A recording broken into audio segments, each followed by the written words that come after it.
Good evening. This is Jernine Russell, back again with another episode of Purpose Driven Life. I hope you're well. Feels like it's been a long time. We've had Christmas, New Year, and we're back with a brand new guest. Happy to be back in this seat, one of my happy places. And I am looking forward to speaking to my guest, who I've known for quite some time. All about his purpose, and I just think he has been a really incredible, supportive, encouraging person, and we had a long conversation when I was speaking to him about coming to join me, about just I'm not sure I would be where I am and who I am right now without his encouragement and love and support. So this is a really good and special episode for me. But I'm just going to ask him to introduce himself. Oh, wow. What an introduction. I feel like it's all about someone else there. Oh, no, it's you. Yeah, thank you. Thanks, Jernine. My name's Abdul Rob. Married, father of two. 30 years, we'll be married next month. Wow. Yeah. So if my wife sees this, she'll, Lulu. So daughter and son, my daughter's Jasmine. She's 24. Son Callum, 22. So Jasmine's a model, professional model. I think you've seen things about, and Callum does music videos and productions. Yeah, so quite blessed. One of 8 children. Oh, wow. Eldest son. So yeah, so I'll be 54 in April. Oh, people don't normally say that age, but you look good. You look No. People always, I always say if I shave the beard, I look ridiculous. And I'm not allowed to shave it. Why? Because my son says, Dad, you look manly for once. Oh, you look too young when you got and he cuts and shaves everything. So he does all my trim. So I've not paid for a haircut since lockdown for about 3 years. So he's multi-talented. He's become really good, honestly. Okay. During lockdown, unofficially, he would be shaving my hair and his uncle's hairs. He'd be doing 3 or 4 shavings a day and the rest of it. Yeah, so however I look, kind of down to him. So I'm not allowed to shave it off. I have asked on my birthday, can I just take it off for a week? Not allowed. Okay. So whatever control I have, I don't have control over my facial hair. Oh my gosh. So this podcast is my baby. In 2021, I was washing up in my kitchen, and you know how I speak very openly about my relationship with God. And I just heard him say, like, you need to speak to people about purpose. And I was like, okay, how am I going to do this? And he was just like, just have conversations, whatever. And that it needed to be visual and it needed to be online. So as I always do, I was like, oh my gosh, I can't do this. I don't know how to, I'm not technical. I don't know how I'm going to do this. I haven't got the equipment. And then it was just like, use what you have. So I did the first couple of episodes just with my phone, holding my phone. And then my daughter said, Mum, why don't you just get a ring light? I didn't even really know what that was. But anyway, it's a blessing to have children. So I bought the ring light and then I just filmed it, literally live conversations in my front room every Monday from 2021 until last year, January is when I started to do it here. And I feel like the conversations are insightful, encouraging, emotional, quite deep sometimes of people's journeys. But I believe that when somebody shares their journey, it enables somebody else to continue going in their own journey sometimes, or there might be inspiration or things that they hear from somebody else's journey that just might help them. So that is why I've kind of continued to do this. So it will be 3 years in March. Yeah. So who knows where it's going to go, but I get really blessed sitting here having these conversations. So I'm looking forward to hearing about your purpose. So I always ask the same 5 questions. Yeah, I got those earlier. Yes. I was trying to think of clever answers. I think I'm just going to go with whatever comes in. Do you know what? I don't always send them to people. Yeah. The ones, I wouldn't have sent it to you if you didn't ask me. Yeah. Because I know what you're like and you're quite preparation. You like to prepare, methodical and stuff like that. So it's the OCD those kind of people I don't like to send the questions to. because I just feel like it's better when it just comes off the cuff. Do you know what I mean? But anyway, I did let you have the questions. No, it's nice. I mean, us men, although we have a plan, we sometimes don't follow the plan. So I did have some clever answers, but I thought, you know what, I was just going to go, because it's you, and I'm so blessed that you asked me to do this, because I always think, but also you radiate great people around you. So I think you're also a magnet to the good people that come around you. You know, and obviously he's not here, but my brother Marlon as well. Why does he always get brought into this? Because I always say this is my show. I know, but I always say when I grow up I want to be Marlon. Because he's got swag. I just love everything about Marlon. Oh my gosh, Marlon, you need to get your own podcast. Yeah, I know, I'm fed up of people. No, I'm joking. I'm joking. I know, but you know, I've got so much respect for him. I think you and him just make an amazing couple, and I think you're kind of the, if there's a word, not ideal, but a couple that people can look up to and respect. And I know that you do so many things together, and I think it's always a blessing to see a couple that are in tune. Maybe on the surface. It's taken work. Do you know what? Yeah. And I'm really blessed in that I have a lot of amazing couples, people that have been married, and I always try and get an insight or just like some advice of how to keep things going and keep it, you know, everyone happy and having fun. And I don't think marriage is supposed to be boring and stuff like that. It shouldn't be. Otherwise, don't get married. What's that? If it's boring, don't be married. No, it's true. It's true. Yeah. But yeah, there's a couple that I've known for a long time. We went to their wedding in 2003, and they have been like, I don't know, like real like big brother and sister to us. And one of the things that I saw with them is that they spend a lot of time together. They go out, they have fun, and you know, and at that time I don't think we was doing it as much. We kind of did things together, but we were like very separate. But that's one of the things that I think we've implemented. So yeah, and then when you have kids, it's kind of But it's always good when I see you together, because you just look right together, and it's always nice when you're there, and you can instinctively tell when a couple are connected. Yeah, they don't have to say it; it just comes out in their personality, their body language. There's nothing there other than, you know, it's love and sincerity. And I like to think you're each other's best friends. We definitely are. Good. Definitely. Although my other best friend might get upset. Anyway, enough about him. Sorry. So the first question I always ask is, what does purpose mean to you? It's a good question. I think it's about your focus in life, you know. And maybe not everyone has a purpose. It's funny when you spoke about purpose, having spent many years in the prison service, we talk about purposeful activity. And people having offenders, sorry for those who don't know, but a lot of the work is around with offenders and giving them purposeful activity, not having dysfunctional, chaotic lifestyle. And I think mine maybe comes from a number of places: my culture, my parents, being the child of immigrants, you know, being the eldest son, being the son of my father, those who knew him, quite a stern man, having high expectations, but also having a level of responsibility as the eldest brother culturally and also in the community as well. But also from a school sense, I was always either, not academically, but sporting, but always in a position of leadership. So school captain and everything I did, always captaining things, always being a captain. Although one of my teachers, Mr. Rand, said, Abdul, you're not the best, but you are the most responsible. You're the one we can go to. You know, so I've always had, even in my dad's shop, he had a halal butcher shop from the 60s.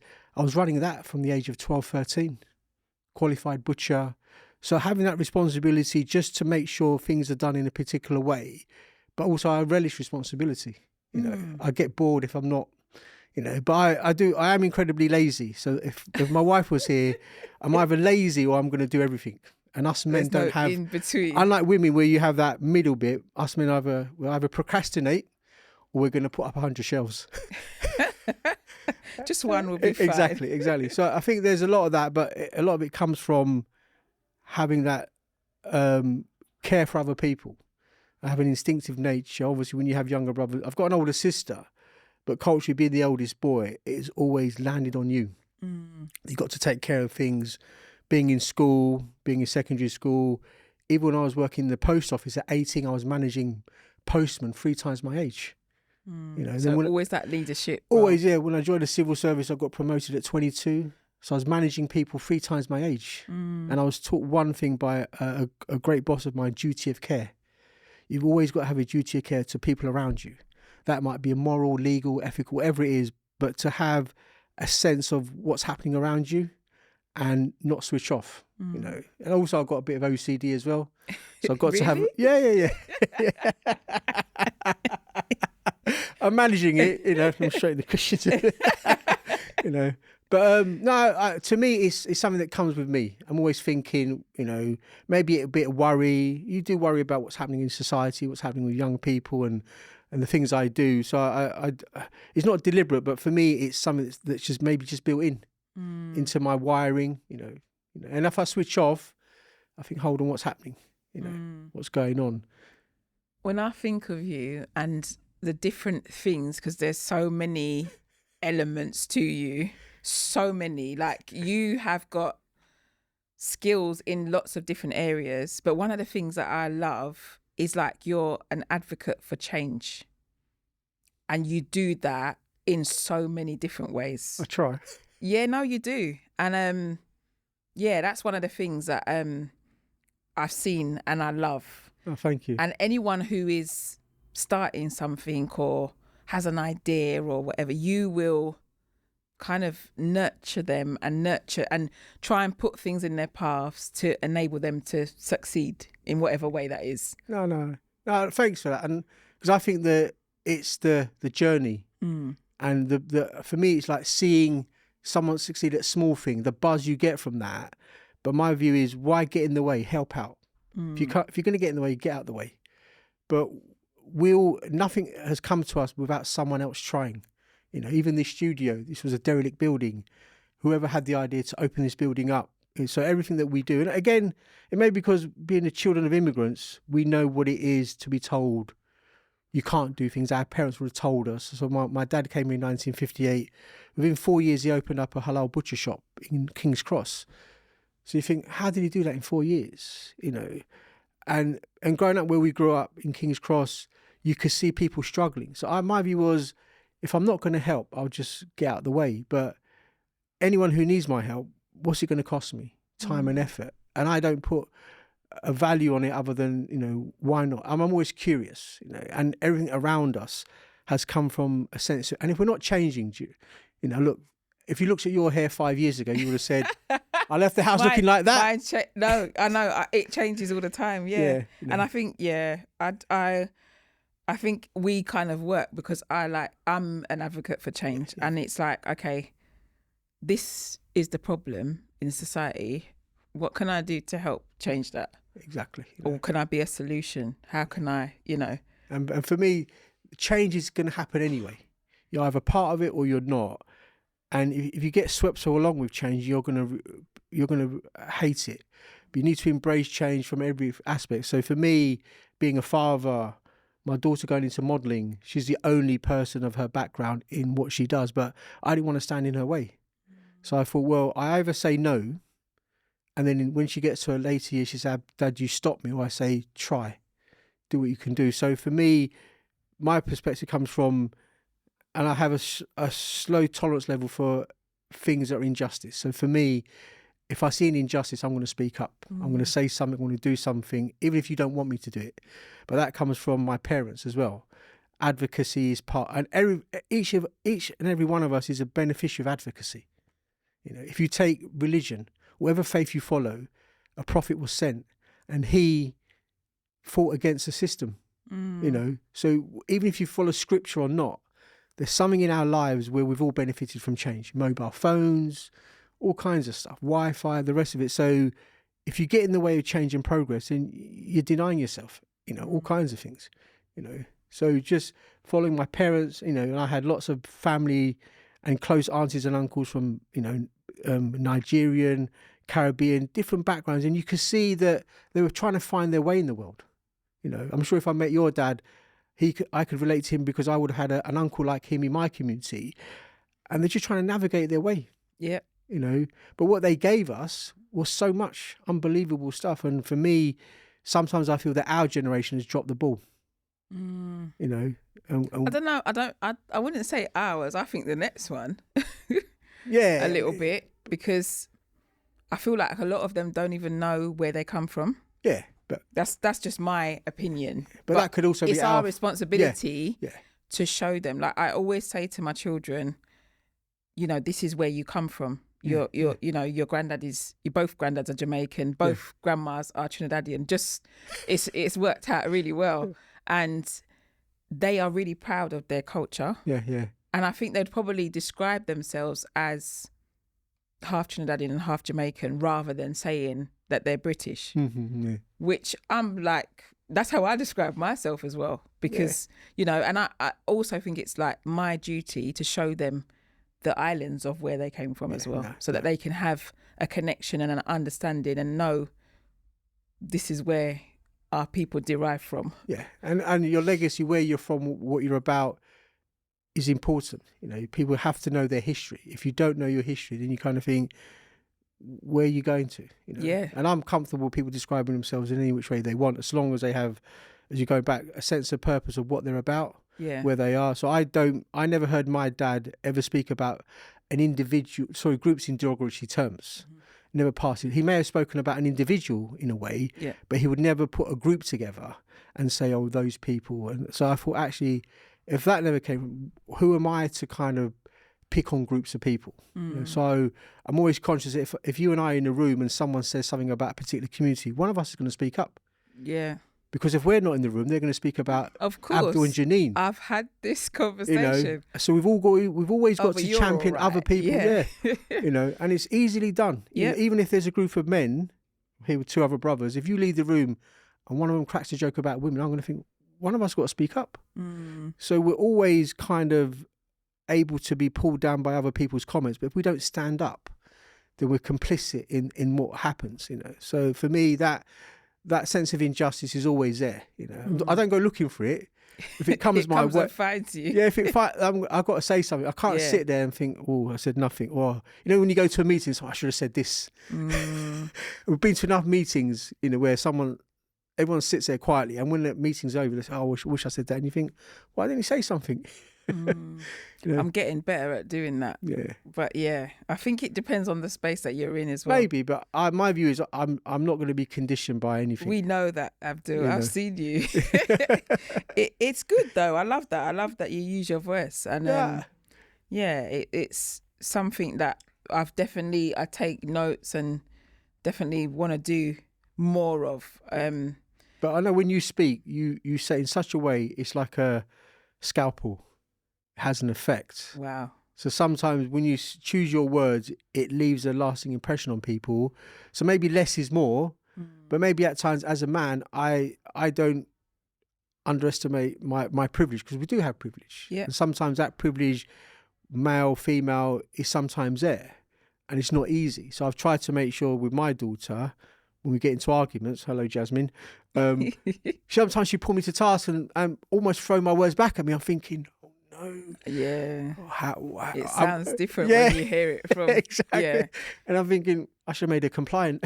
That's what they made. That's what our kids are here to teach us, you know. Yeah, definitely. I always say to them, it's about your tone. I don't mind you saying something derogatory, but if you speak to your Auntie Jernine, it's about the tone you use. You can say, Dad, you're wrong, Uncle Marlon, you're wrong, but the tone has to be right. Yes. You can't talk to everyone in the same way. No, that's true. Because I'm sure if your mum and dad were here, I'd speak to them in a particular way, auntie, uncle, and I'd be subservient to them but sometimes our kids... You're so right. They don't make that distinction. They got that wrong, haven't they? They really have. They really have. I hope you're listening, all of you, all of the 5 of our children. Listen to your tone of voice, especially when you're speaking to your parents. Yeah. I had that earlier with my son over a little argument we had about something. So, standing up for injustice, advocacy, what is your actual purpose? I think it's 3 E's: encourage, empower, and enable. I love that. So you did prepare. I did prepare because I thought you've invited me to come here, and obviously whether one person watches it, I hope more than one or 100, it's the fact that you're doing this. And as a friend, you've asked me to come here. So I've got to prepare because you've worked, had a long day.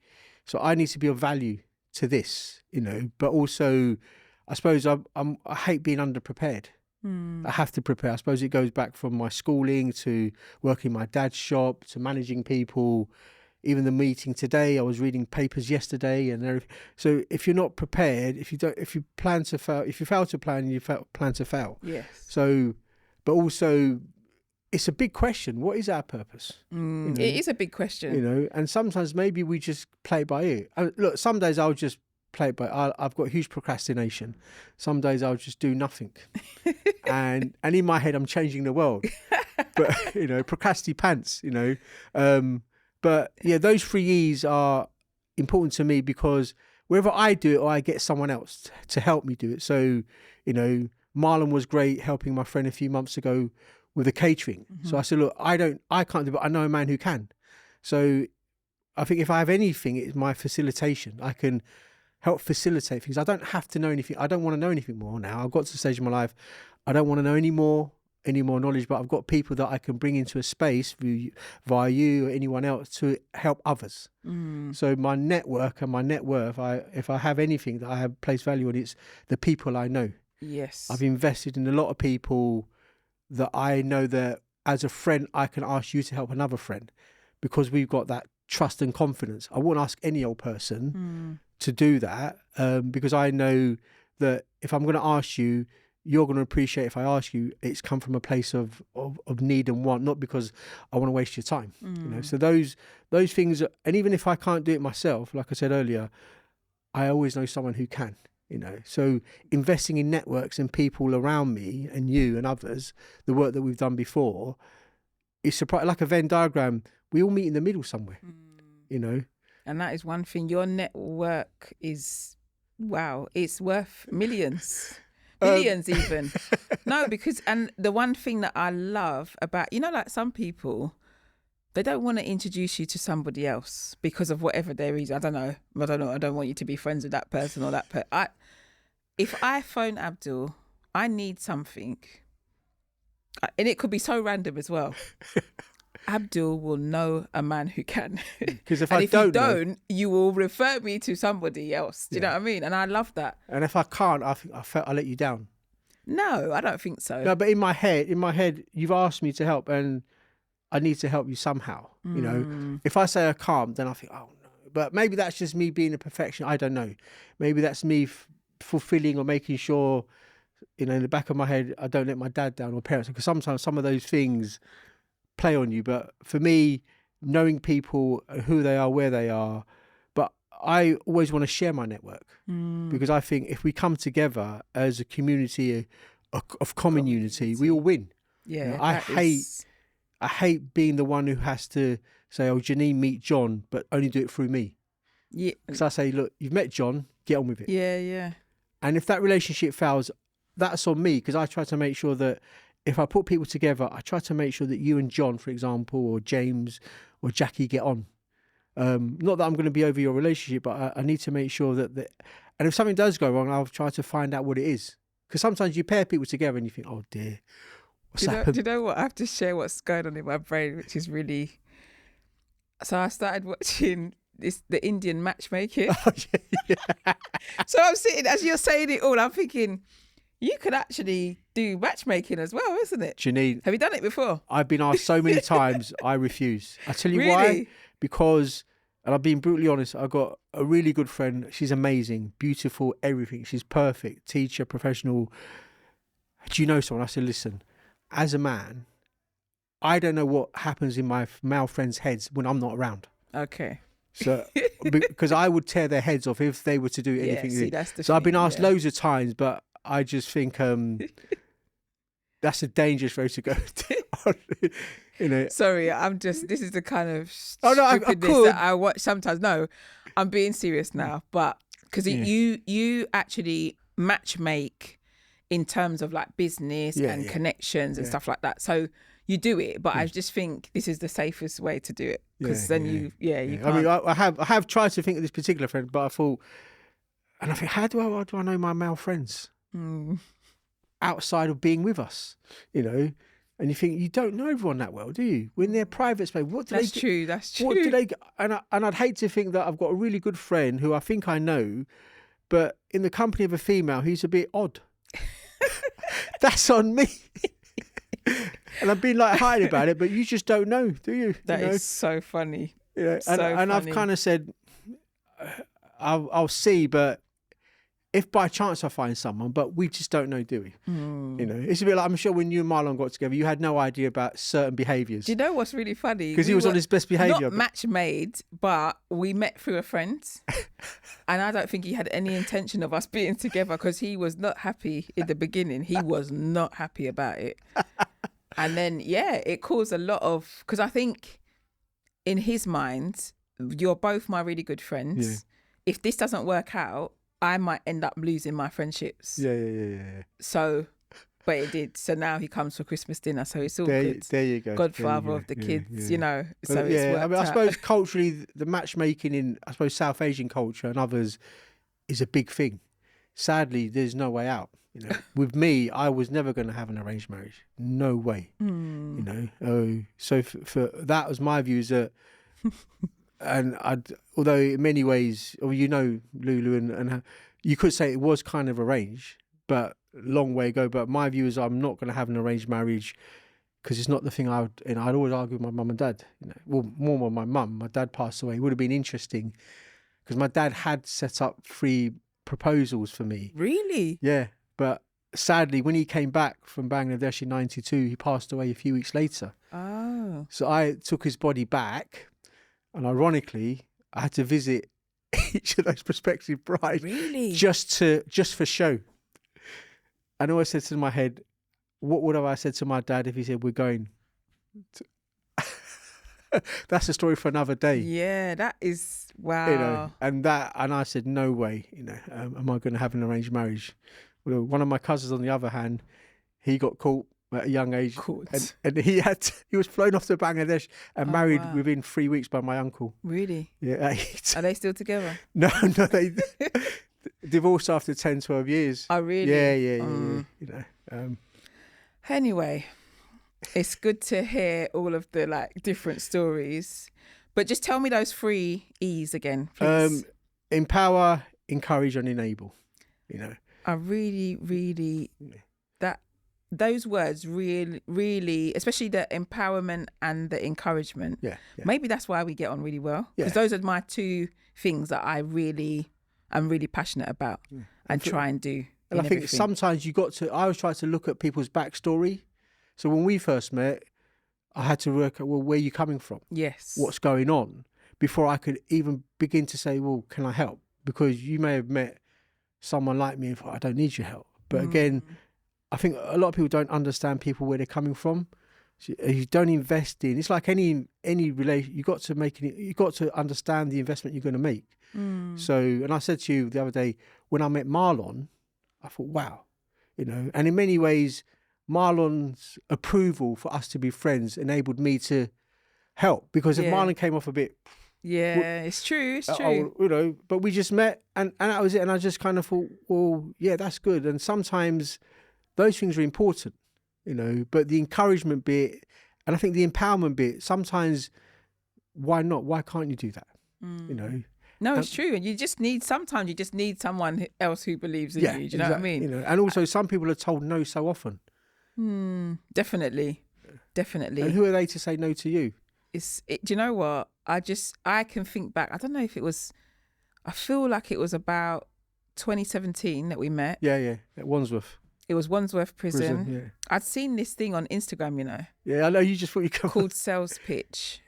And, you know, if you don't know me, you know, I've got a real, I don't know, like very curious about prison and very passionate about helping people within that kind of institution. And it was like, I don't know, I was off work, really stressed, but then saw this thing and was like, I really want to go and see this. And that was like they did like run a course in the prison to help people like with their entrepreneurial skills, and then they had a panel that they had to kind of like bit like Dragon's Den, but in the prison. Yeah. It was amazing. Like I was just sat there like, oh my goodness, why doesn't every prison have this? Yeah, no, it was a great idea that Simone was trying to promote. Yeah, and I remember I was there, listened to that, and then we went to the pub, I think, afterwards, and just chatting and networking and chatting to different people. I made a lot of friends that day, actually. No, and I always think sliding doors, you could have said, I'm not going. But I'm so glad that you did. Like, I'm glad, because normally I would say, I ain't going to the pub, I'm going home. And that distance you had to make from where you live to, because it's not always easy to get to Wandsworth Prison. Wandsworth is far, I think sliding door serendipity and led us to this. So if you thought, I'm not going, I can't be bothered, I would have missed out on your friendship and Marlon's and everything else. You kind of think. True. So I'm grateful also that you did decide to go. Yeah. Obviously Simone's not here. It's grateful that, and all those things have a connection. You know, they're put on for a reason. But I think when you came in and you said what you did for a living, it's just curious. But the fact I was, oh, you've come all the way down. You know, and I thought, well, there's obviously something there that you felt, and the work that you were doing was important, you know, because you could have seen some of these guys on the outside. Yep. I could have been, working with them. But I don't know, I just think it's that hope and that enabling them to change. Yeah. And to me, it's something missing from education in prison. There's a lot of people in there who are entrepreneurs. Yeah, they've been running businesses. Okay, it wasn't legal, but they have those skills. They've got the leadership skills. They've got the organisational and structure, and you know they're running like £1 million. It's opportunities. They just went down the wrong road. Yeah, you know, and sadly, the 27 years I spent in the prison service, you saw that all the time. You saw some really gifted young men, young women who just had whose life chances were just wrong for them. You know, they were failed by relationships and other people, and they sometimes were the victim of circumstance themselves before. And some people don't always agree, but you think actually, you know, I'm a school governor at a school down the road, Gladesmore, and we're talking about all kinds of issues, you know. But I've always said that a child who goes to secondary school in year 7 is bright and shiny. By the time they get to year 9, the 3rd year, they're on that path. Yep. And now, with the greatest, the teachers at Gladesmore having to escort the kids to the bus stop to come home. I'm telling you. And you think, and it's not just Gladesmore. No, it's all the schools, and the talent spotting. Yeah, the gangs. I don't like to use the word gang because I think I like the word gang in a positive, because I grew up in a gang of positive people. But the criminals are talent spotting these young kids, just like football scouts. It's so that you know. It's a funny way that you're describing it, and it's the same business method. It is. You know, Marlon's talent spotting, some sort of potential. That kid can carry himself. He's a bit this, but if they know the younger person has got family structure at home, they're not going to touch them. But if they know, and again, it's all there, and for me, that's the saddest thing, that potential is almost become like a conveyor belt. You know, and that bothers me a lot, because it's not just a waste of, it's also a waste of money, you know, and the schools are now being blamed when it's everyone's issue, you know. So going back to my 3 years, however you do it, you know, and sometimes you need to divert and disrupt as well, you know, but that's not easy, you know. You can't and also I've had this chat with Marlon that, you know, we're 2 adult men, we're on a bus, we try to interfere or stop a scuffle, we get attacked. Because that respect for us as adults is gone. Yeah, it's not like how, listen, do you know how much aunties would see me on the 38 bus in Islington? And before I got home, my mum already knew what was happening. Do you know what I mean? And it's like, and they will tell you, they will cuss you, and you have to take that. Head down. Do you know what I'm saying? Humbled. Yeah, you don't even look them in the eye. Right. And that's it. And you know what? I'll be honest with you, I still maintain that thing. If I see myself as an auntie to your kids, to so many, all of my friends, children call me auntie. I went to church the other day. There was a young lady that sat next to me, and we spoke after church. Young girl, she goes to school right near my house, and I said to her, look, I'm your new auntie Jernine, and anytime you're walking around, you know, that area in Hyams Park, just know that I could be watching. Yeah. I told her. CCTV. So make sure you behave yourself, Yeah, it's good. because I could be there anytime. Yeah, no. So carry yourself in a certain way. And every time she comes to church, I ask her, how is school? How's things going? You know, and I say to her, watch out, I might see you soon. Do you know what I mean? Because, and I've done it before. I remember there was one of my friends lives not far from me, and it was her daughter. I can't remember. She must have been in like she might have been sixth form when I saw her. But it was about like 11 o'clock and she was at the bus stop. At night? No, in the morning. In the morning. But why aren't you at school? Oh. So I phoned her mum. I said, listen, I've just seen your daughter. What, you know? And then she messaged me back to say, oh, she's got an appointment or something. She's been somewhere and then she's going off to think. But I'm just letting them know. And tell her that I said I saw her. I don't mind. Yeah. I saw there was another young man. He went to school with my eldest daughter. And the other day, this was about last year.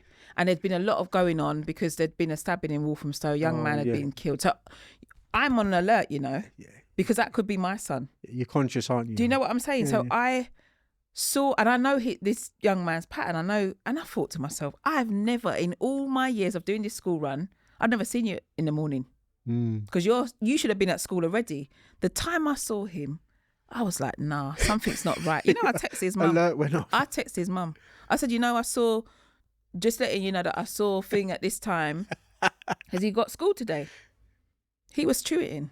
Oh. Right, and she had to have a conversation with him because, to me, your mum thinks you're at school. Yeah. So she thinks you're safe. Yeah, exactly. So if something happens, no one knows. Do you know what I mean? Yeah. So I don't care if you don't speak to me no more, but just know that there's eyes watching you all the time. And also, as you said, part of a community, whether the community of the church, and sometimes, like I said earlier, we get labelled.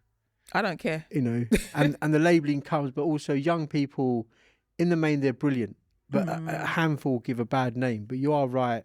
Sometimes if these criminals see a weakness in the child's background or family or character, they'll exploit it. I'm telling you, they do. And I've seen it, and I've worked with young people that are exploited, and it is really devastating. And the impact it can have on adults as well, you know, people that are going through a tough time. So it's important just to kind of just be there for people, being present. And for me, it's my time.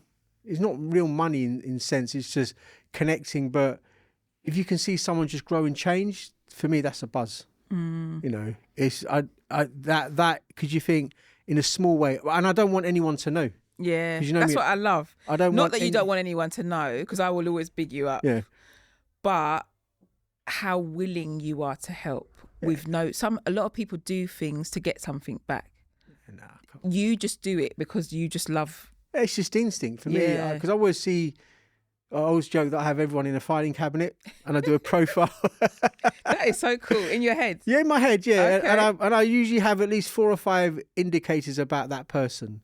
And I try to think, so I see them and how they are, but not a diagnosis. But if I hear something, I think, actually, okay, let me just find a moment to talk to them. Because sometimes asking for help isn't easy. No, and I'm not very good. I'm getting better.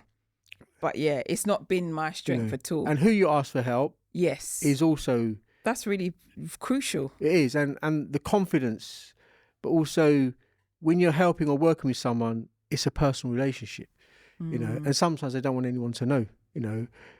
It could be a small thing, a big thing, but that trust and confidence, that's my only currency I have.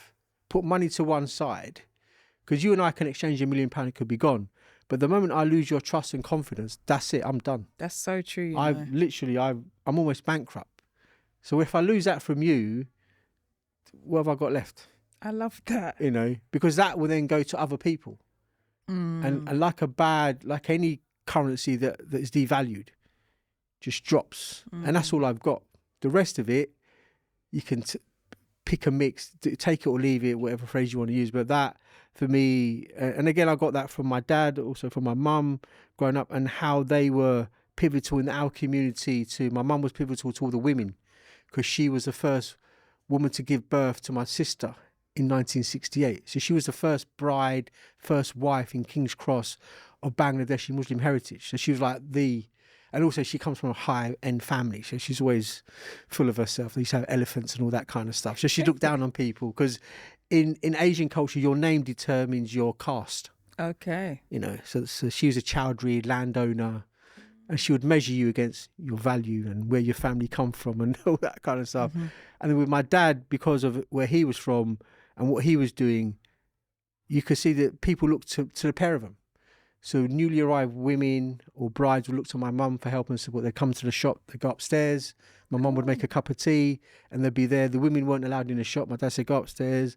And then the men who would come, they would look to my dad just for support and that kind of stuff. So again, you could see that they were always at other people's beck and call. Not all the time, but our house was always full of people. Food, cups of tea, all kinds of stuff. That's why you love your belly so much. No, Abdul. listen, for me, food, I love food. I know you do. You know, and my thing is, I'll be any faith if there's food, I'm there. Because breaking bread, you know, if we all break bread together, my dad's phrase was, you can't argue sitting down. And you break bread. And that brings us together as, you know, we sold okra, I told you before. But my auntie, Mrs. Wab, Nigerian, would make okra in a particular way. My auntie Ferry, who was Jamaican, would make it. My mum, and I'd think, wow, with an okra, you can do so much. so many things. And we sell spices and all kinds of stuff, aubergine. Before they were available in Sainsbury's and Tesco's, you'd have to come to my dad's shop for even coconut oil, that kind of stuff. So those things he'd have for his customers, his friends. And you realise that each and every one of us is unified by food. Immigrant community, you know, and how we see food and how we'd make food part of our hospitality. Have you eaten? Yes. You know, it's so true. when did you eat? Have some more. You know, all right. In some communities, you just get a glass of water. If you're lucky. I'm all right. I don't even want any water. Yeah, there's. I think it is about culture and. Yeah, it's just funny how you say it, and just I find it. Food is is very important to me, and it's become like a thing at my house where we kind of gather around the food. Exactly. Do you know what I mean? And again, that's common purpose, because my mum always used to joke, we came with our hungry bellies to eat. Definitely. And she said, who would want to come to this cold country? And she would always say, you're either hungry or fussy. Yeah. Oh, you know, wow. I like that. And unless you got an allergy, obviously. Oh, being, gosh. you know, only because my son's got a fish allergy. So, but her thing would be, you're either hungry or fussy, make up your mind. You know, it's one or the other. But to her, when she would talk to her friends, she'd say, look, we only came because we were hungry. You know, all our parents, whether they came from Africa, the Caribbean, they were hungry. There was a need that drove them to come here to feed themselves, but also, I'm sure your dad fed his family back home. He was supporting how many families back home? Well, no, it's not my dad. Well, it was his dad. Yeah, so your granddad. My granddad. Yeah, exactly.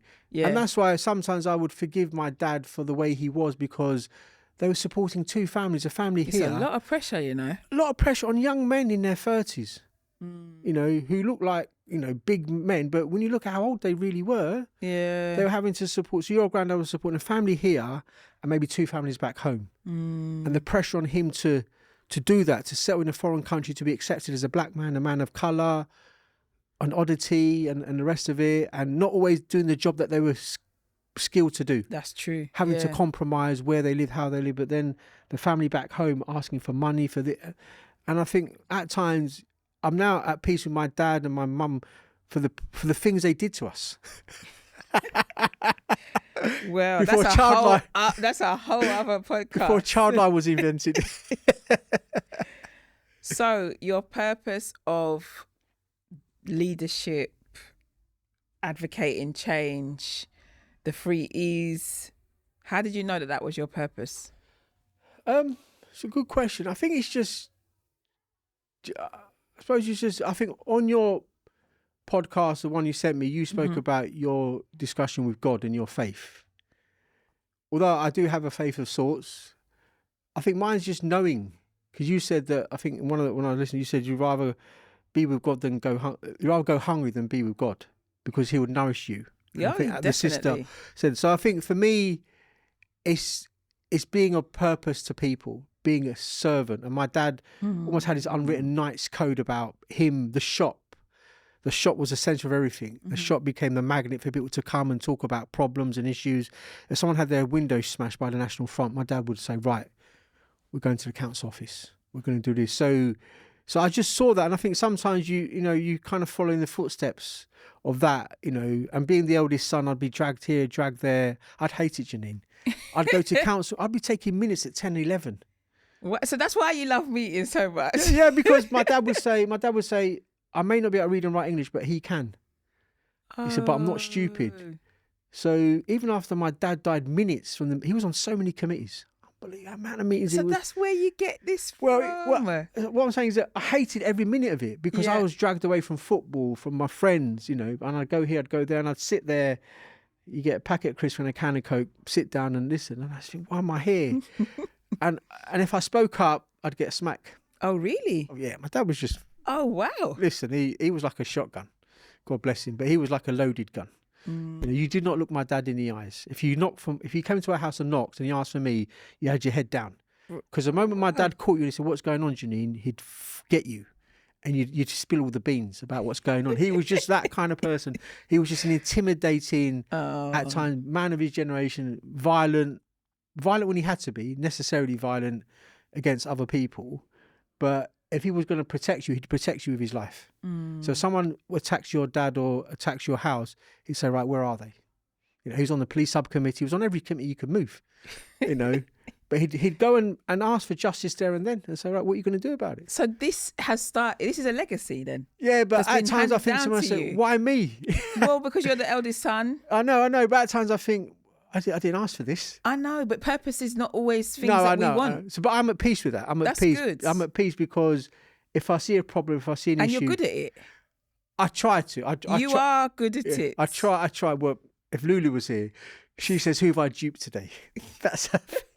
I love because she's convinced I'm duping people. She just keeps it so real. She says, bad enough you duped me into 30 years of this relationship that we got. She goes, who have you duped today? Because her thing is, poor people, how they believed you back.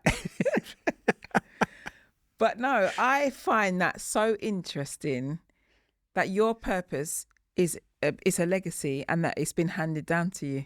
Look, I could never measure myself against my dad.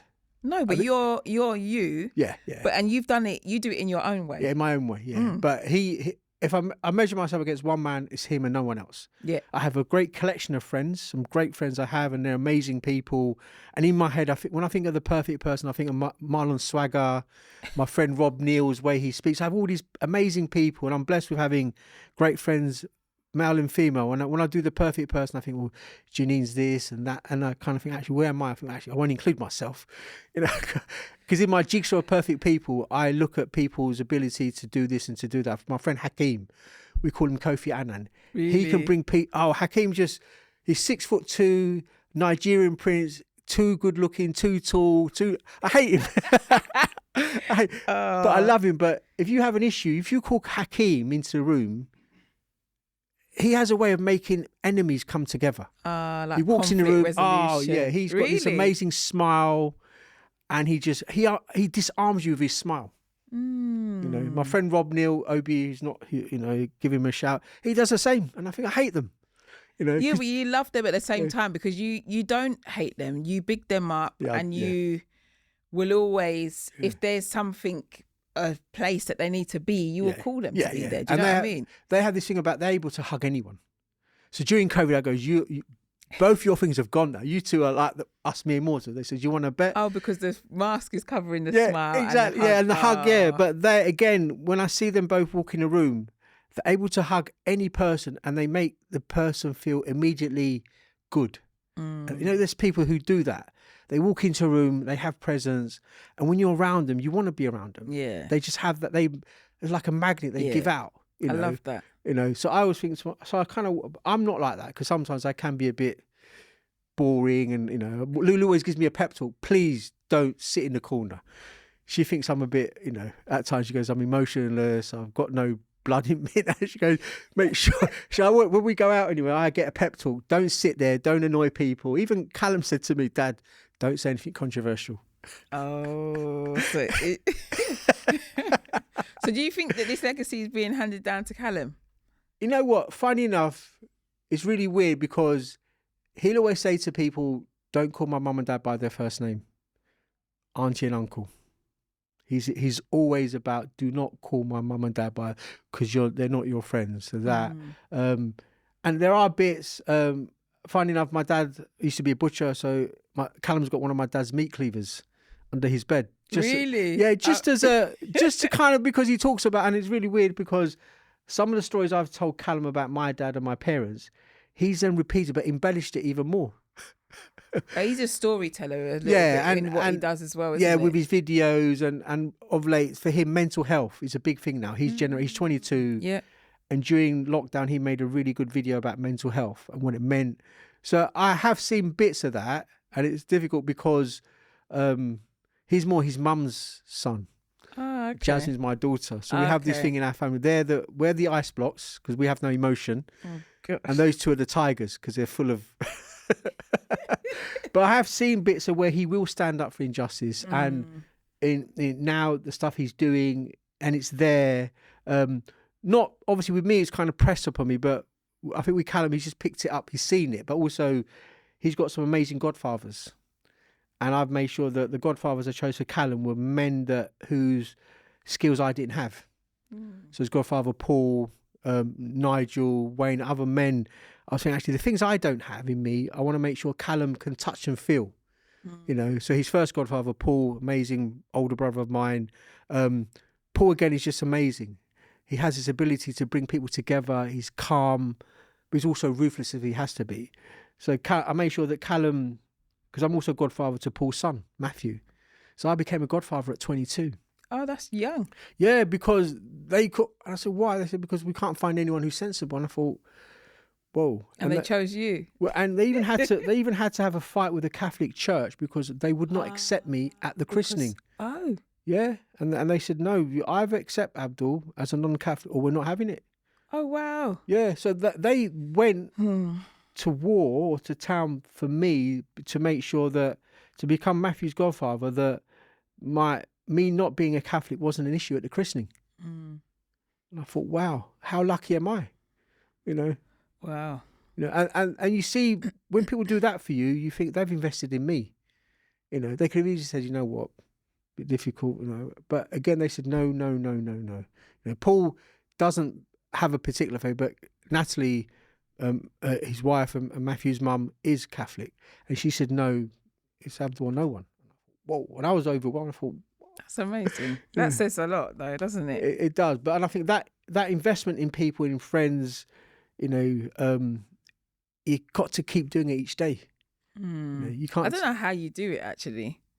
Because don't you get tired of people? No, because why? Look at what you do in a particular day. How can you ask me that question? I can throw the same question back to you. But I work remotely now. So... Yeah, but look at everything else you do. No, I know. But you know something? I love people. I really get a lot from being around people, but I also like to be on my own. Yeah. So for me, I have to balance things out. So if I've had a day where there's been a lot of people, the next day I don't want to see no one. And I never used to be like that. But I find as I'm getting older, I'm becoming more like, okay, I'm peopled out now. Do you know? No, seriously. I used to be, Marlon would always say, oh, you're so sociable. And I think, not anymore, not really. And there's certain people that I want to be around, and there's certain people I will stay in my house. Yeah. So I think it's like, for me, it's real swings and roundabouts with people now. No, I don't. I think I don't see it as an issue. I mean, like at the weekend, I think I left the house twice to go to the shop and I didn't see many people. So a bit like I'll balance it out. I've got a heavy day tomorrow. I'm seeing a really good friend on Friday for lunch. I haven't seen a lovely friend called Ian, amazing man, although he's a Spurs fan. As an Arsenal fan, it's difficult but again, he's an amazing academic. So for me, and since COVID, I hated COVID. For someone like me to be cooped up and to not do things, and like I said earlier before we recorded, that 2020-21 is out of my head.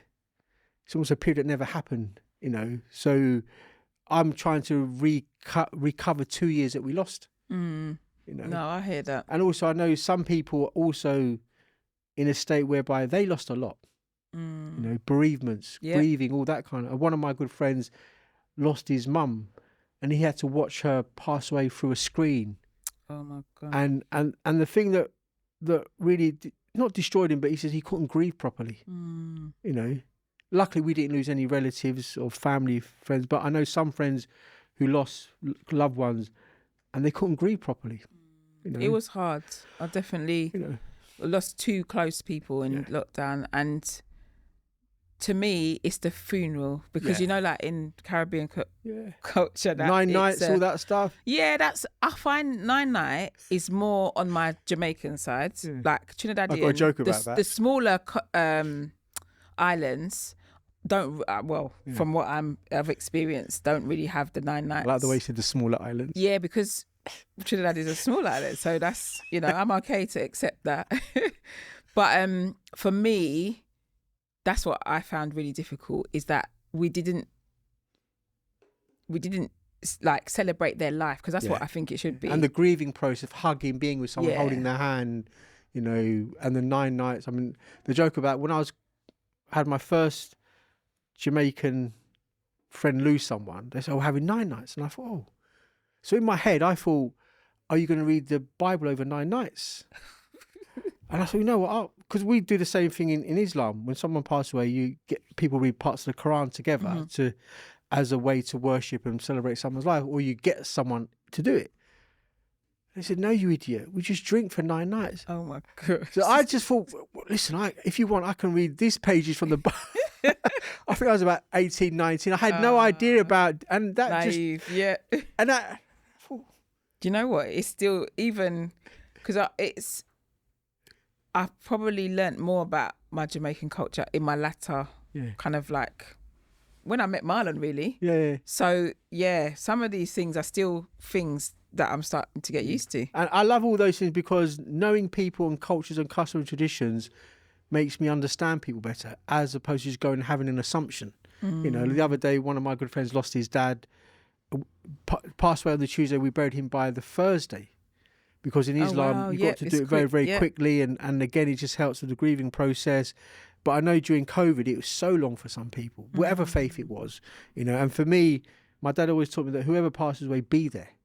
Just be present, because you don't know what someone's going through. So true. You know, and that day that we buried my friend's dad, the funeral director, because you washed a body, said there was a young man who passed away. No one came to help wash the body. He washed his young man's body on his own.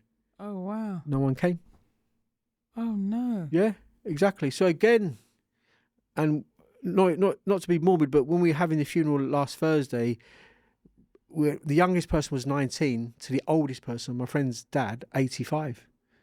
And the man was saying, you know, we're bringing 5 people today, and these big age groups.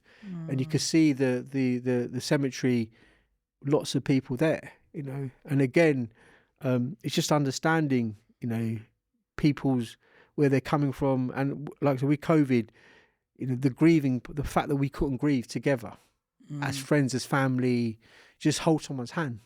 You know, you had to have 6 people or no, and all that stuff that went with it. I mean, last year I think I went to about 7 or 8 funerals. You know, but that's because when you're invited and you share time with people, and you celebrate the loss they had, whoever it was, that's important. Yeah, it is. You know, you go and there's there. some cultures that, like, I don't know, there's certain people, I'm not going to mention any names, that I just say, wow, you go to so many funerals. And sometimes it's not, they don't know the actual person that passed away, you know, but they're supporting somebody who is grieving that person. So it's like a cultural thing to go to funerals for some people. Like I said, this young man who had no one to help wash his body, the funeral director did it on his own. And you think, in the moment someone leaves this earth, someone should be there. It's so true. You know, because none of us are born without, even if your mum gives birth to you on your own, at least someone's there. Yeah. But when they leave this earth, and I just felt, you know, good luck to you. And he said, well, sometimes we have that. Oh my God. You know, and again, it's that community. So for us in our faith is that my dad would sometimes go to some funerals when there was no one there. just to be present, just to say to the Almighty, Allah or God, whatever you want to say, I was here to bear witness to this person leaving this earth. Wow. You know, and sometimes that's a duty that you have placed upon you, you know, so you'll go. You know, my friend came down from Birmingham the next day. He got rid of, because he wanted to be there with our other friend. No, I definitely understand that. Definitely understand that. So, you've talked about your purpose. I think. How you found it, or how it was passed down to you. And what steps have you taken to walk in your purpose? Blimey. That's a good one, that. I think, again, it's a difficult one. And I say this as a man being consistent, trying to be consistent, which we don't always do. So I'm having to pop at men here because I think I am I identify as a man today. Because I think sometimes it's about consistency, because sometimes you have moments of great and then nothing. And I think in whatever purpose you have, it's about consistency of your relationship, being available, that kind of stuff. But also trying to improve. What have I learned today? You know, who have I helped today? And I always try to analyze and audit my week or my day in terms of, if you and I had an argument today and you won the argument, it may be that in 2 days' time, I think, you know what? My ego didn't allow me to say to Jernine, you were right, but I've learned. So I'll try to think, maybe in a couple of days' time, I'll try and say to Jernine, she was right. Because sometimes, I like that. In an argument, we don't back down. Yeah. You know? Well, that is just so interesting, you know. I just think, I can think of arguments, and I don't have many arguments. Or a discussion or anything it may be. But sometimes it's just learning from it. Do you know what I mean? Because somebody's giving you their perspective of something, and it's been open, because I'm not trying to win. No. Like, this is not, but this is my point of view. But our learned behaviour means that sometimes I shut you off. Yeah. And that I'm sure people know the phrase called cognitive dissonance. Yes. Which says that, as a black woman, society places you in that particular frame. And we've had lots of discussions about that. So when you say something, people can't, they say, the computer says no. The computer says no, you know. So before I had the beard, you know, as an Asian male, you know, I was perceived but I always say to people, I'm not the Abdul you've ever met. I'm me. Yes. I'm not the waiter, the mobile phone salesman, the cab driver. I'm me.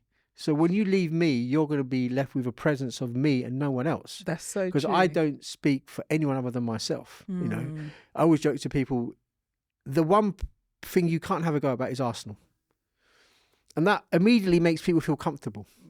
Because you and I walk into a room, they see a black woman, an Asian man, they think, we got an agenda. Here's Jernine with her, there's Abdul. But they don't know that before we walked in the room, you and I have got 1,000,001 experiences, views on climate change and this and that. They just think that we're just going to talk about one set of things. Oppression, repression, all that kind of nonsense. Not understanding that you're a highly qualified, trained professional. You've done all kinds of stuff. Your network is this. I do what I do. And sometimes people just see us for what they think we are, not who we really are. You know? So I always try to... So when I used to do lots of training around the prison, my first thing was, look, you can't say anything about Arsenal. Straight away, people would think you as a football fan, and we could have a conversation. And bit by bit, you could see... Makes you approachable. Yeah, and confidence. Yeah, I just feel like it takes away some barriers, doesn't it? Because I knew that if I go to the north of England, the only time they've seen an Asian is when they go to a local Indian. Or when they go to a corner shop. They meet someone like me, a middle to senior manager in the prison service, in a suit, who's got authority over them. In their head, this is unheard of. Yeah, they can't. That's not going to work, is it? I have authority over them in that setting. They're going to think, but that's an Asian bloke called Abdul. He's either an offender or he works in a takeaway. So I'm kind of being generalising, but I'm not the kind of person they would readily meet out of choice. That's true. You know, so I was put on the wall. If you had a choice to be here, would you be here? And they're like, so, well, who sent you? Your manager. So if you want to leave, please leave. But if you want to stay, please stay. So I said, look, because I have power over you, whether you go or not, you have to stay here. But if you want to leave, you can leave. It's not a problem. And you can see them thinking, bloody hell. What is this? What is he saying? Because you know, it's all about power dynamics, isn't it? You know, we have a relationship where we have a respectful relationship, and it's about dynamics. But sometimes some people are so keen to they want to be the cleverest person in the room. You know, I'd rather learn from the cleverest person, but sometimes the cleverest person isn't the loudest. Yeah, that's so true. Actually, You know? That's why I'm so quiet all the time. But when you're ready, you bring out your scalpel and it's like, Yeah, I don't say much. You know, people think I'm this like, la, la, la, la.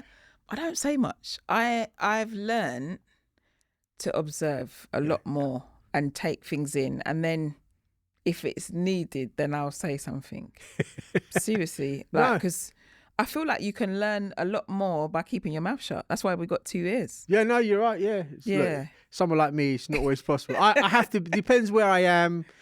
And again, going back to what we said, if you need to read the room and know things and see things. And sometimes you might say afterwards, can we have a quiet word?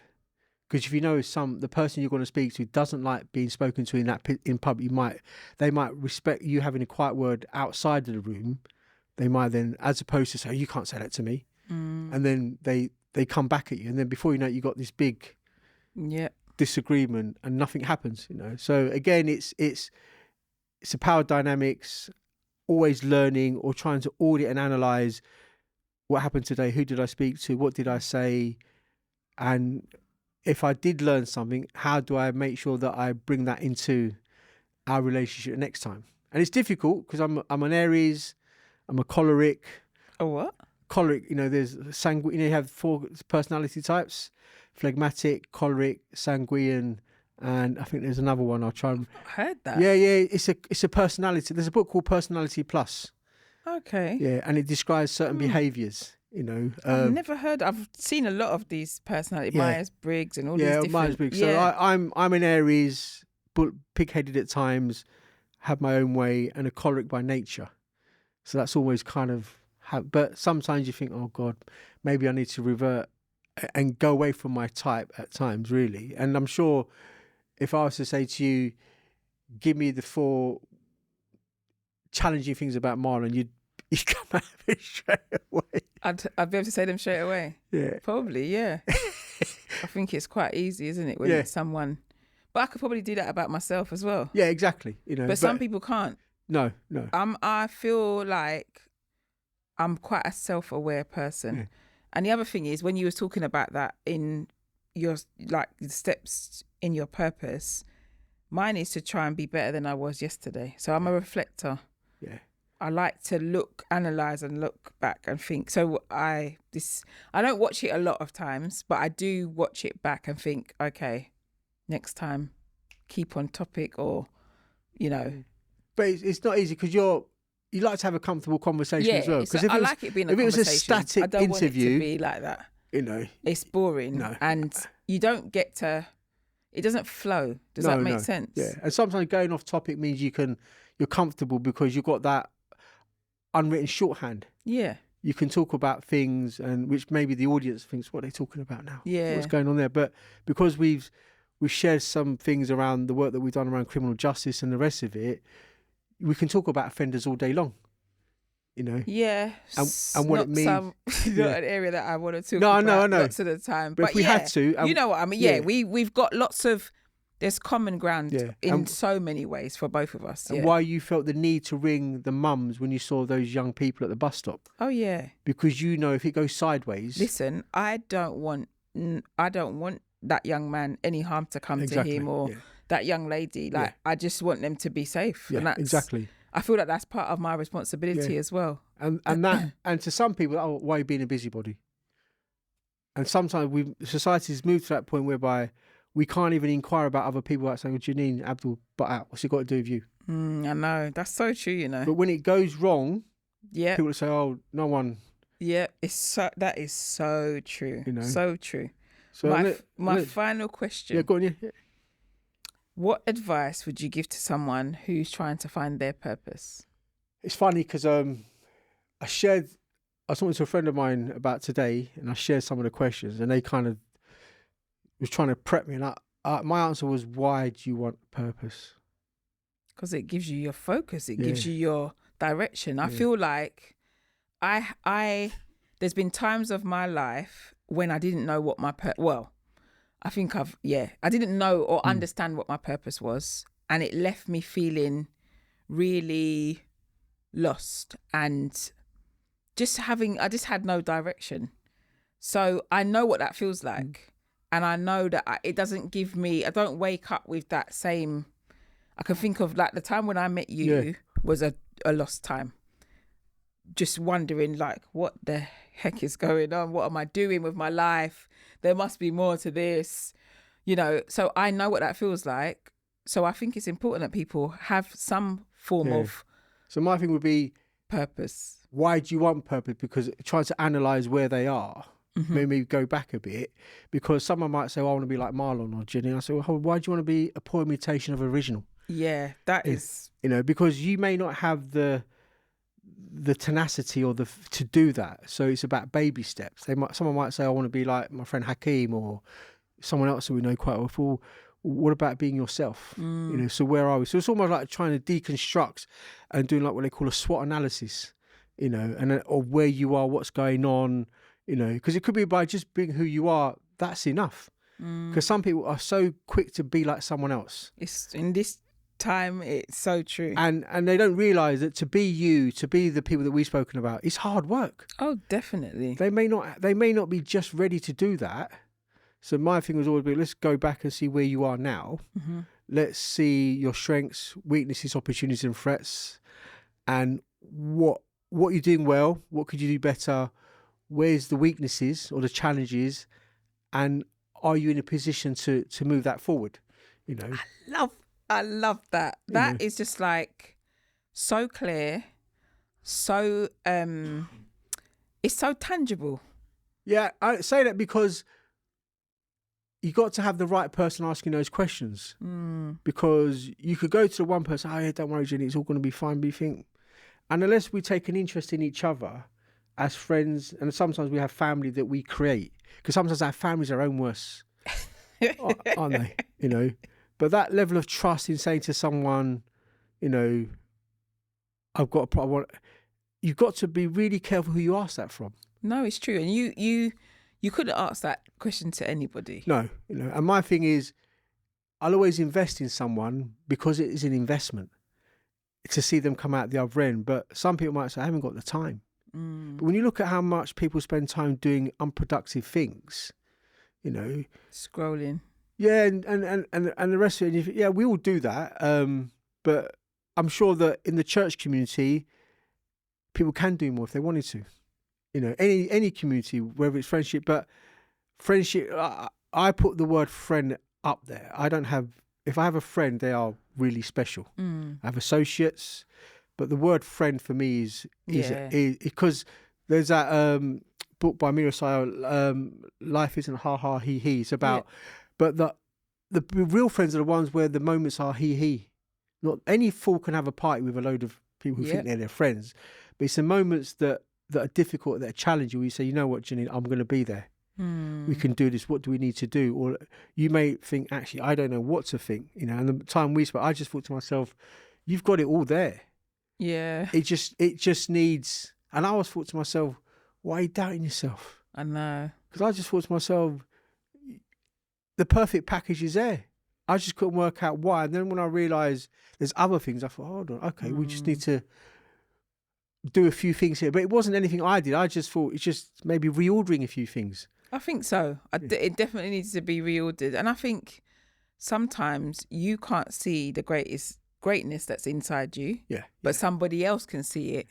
Do you know what I mean? That's the worst thing an organisation can do. Because I've helped another friend recently, and I always say I've seen this story before. Listen, I don't know when I'm going to tell that story, but there will be a time when I tell that story. No, you have to, because that story will resonate, Jenny, with so many people. Listen, you know what? It is... I think the story is one of a black woman, and I think there's many black women with similar stories, but then there's also that story of working in an institution that will completely destroy and take away your confidence and your self-belief. You get lost and within your yourself. worth. You lose yourself within yourself. I liken it to when you're in a domestic abuse relationship. I love you, smack. I love you, smack. That is exactly. No, you're spot on. Yeah. What it felt like. Yeah. You know, and it's only, you know, people who have been in those relationships, and people say, "Oh, just get out." Yeah.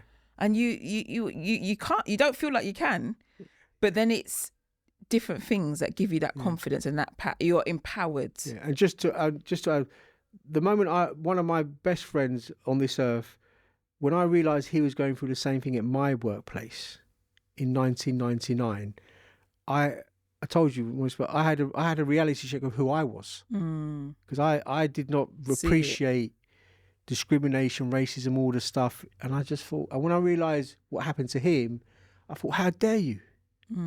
How dare you do this to my friend, my brother, someone I idolise, but he kept it quiet because of shame. Shame. But it's the same thing as when you're in a relationship like that. Exactly. You don't feel like you can say anything. No, you're kept quiet. Do you know what I mean? Exactly. And it's the time will come, Abdul. No, listen, I think I tell the story. I just, maybe it's just not on here that I'm yet to. Maybe I'll write a book about it. But it's a story that I think needs Lots to be of people told, will be and it resonates. And I think, and it's all about stories that we tell. Because if we don't tell our stories, what have we got? You know. So no, I think I can't wait. You know. Yeah, I don't know. I'm working out how. I've got so many stories to tell, but I just don't know in which.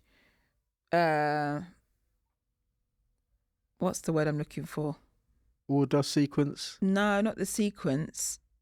The medium. That's it. Yeah. So is it going to be do a play?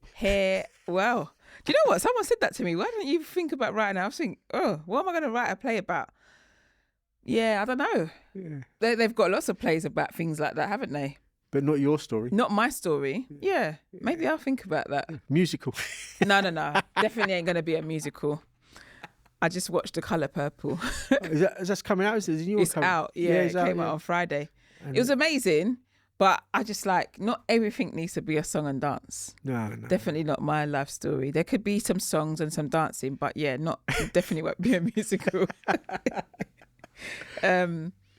What can I say? I feel like we have explored your purpose. No, thank you. And I don't know if you realise how much of an impact you have on so many people's lives.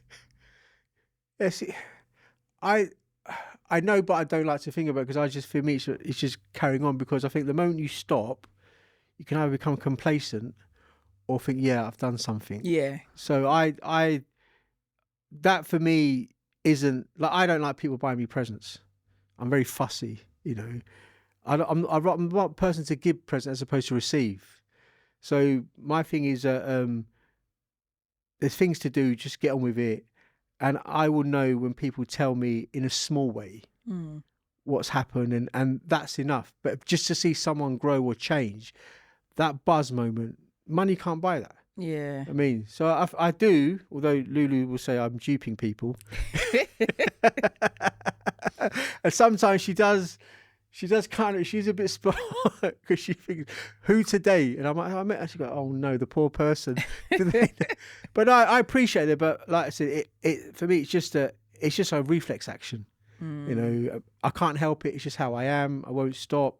Sometimes you do get annoyed with people, and you think, oh my God, here we go again. But I suppose it's the thing that feeds me, nourishes me, and I'll always be there, you know. But also know that you meet some incredible people. But also I learn. I learn about myself and about my limitations and my issues and how I react to certain things. So sometimes you can't stop that, but it's always evolving, you know. But it's about friendship, isn't it? It's about who we are as human beings. You know, we connect, we do this, we do that.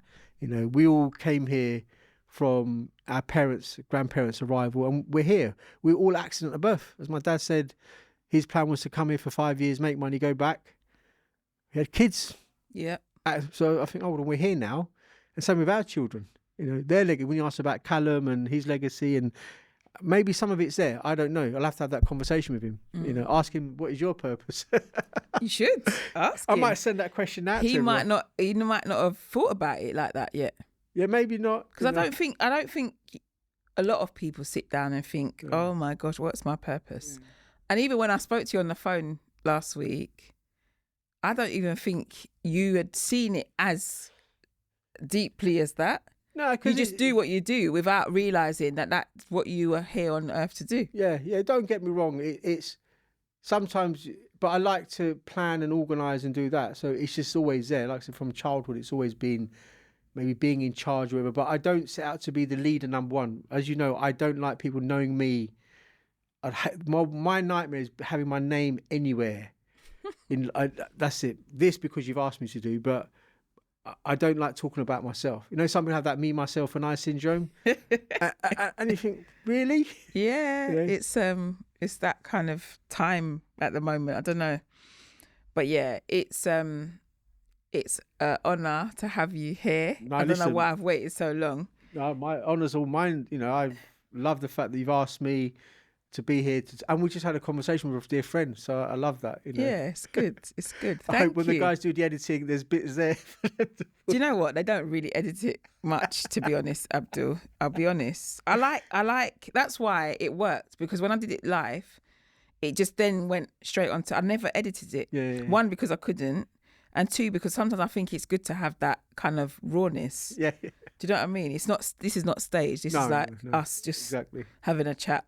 No, thank you very much. Thank you. Yeah. Thanks for your time. No. I might.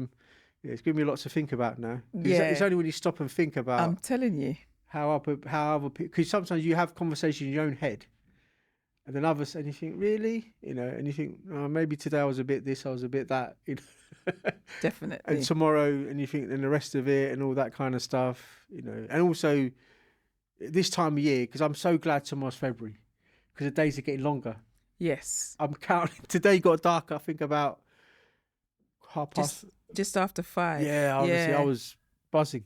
Yeah, no, I know. I don't really, I hate the dark. Yeah. When we get to middle of February and it gets dark at 6, come on. Yeah. I've definitely got that sad syndrome, that seasonal adjustment. Yeah. It just, so that's why I have to be out and about, seeing people. Otherwise, if I'm left to my own devices, I'm not going to do anything. Oh my gosh. Yeah. Well, thanks again. No, thank you. Thank you for watching this episode. Come and join me again next month with a brand new guest, and take care. God bless.